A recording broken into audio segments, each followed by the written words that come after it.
comme vous le constatez, nous courons vers le 18e jour en Rouge-Maille, au Kassai oriental en général, qui est plus de 6 à 7 chaînes qui sont réduites au silence. Je parle de chaînes de radio et télévision au Kassai oriental, réduites au silence pour payer, pour s'acquitter de cette obligation fiscale de la déclaration préalable, cette redevance qui doit désormais être renouvelée 5 ans après.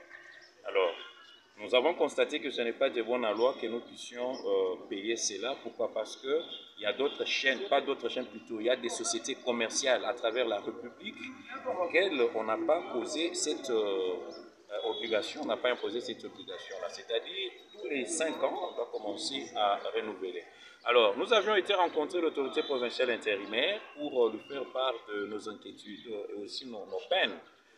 Tous nous sortons de cette période, je peux dire nostalgique, lugubre de pandémie de Covid-19, l'économie qui est terrassée, et les médias aussi qui ne sont pas subventionnés, et en plus il y a évasion, pour ne pas parler de la fuite d'opérateurs économiques au niveau du Kassai oriental. Aujourd'hui, traiter le secteur des médias comme un secteur générateur de recettes, bien sûr, mais pas comme des vaches à lait. Bon, qu'est-ce que nous pouvons aussi vous dire, M. Rétémir? Vous avez vu, nous avons ces sourires sur nos lèvres. L'autorité provinciale intérimaire nous a demandé dans un premier temps, nous a promis l'obtention de la main levée sur les chaînes qui sont scellées, en attendant que de grosses décisions soient prises par l'autorité provinciale qui est en déplacement. Et cela peut arriver quand? Pardon? Cela peut arriver quand? Nous lui avons demandé, nous lui avons exprimé à travers notre mémorandum que ce soit hic et nunc, c'est-à-dire ici et maintenant.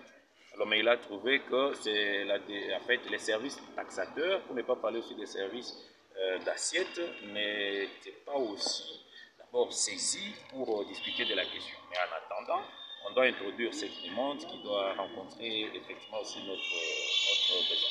Concrètement, qu'attendez-vous de la part de l'autorité? Mais nous attendons avant que nous sortions de cet enclos que nos chaînes soient ouvertes. C'est pourquoi nous avons parlé de la main levée. Alors, vous ne vous reprochez de rien?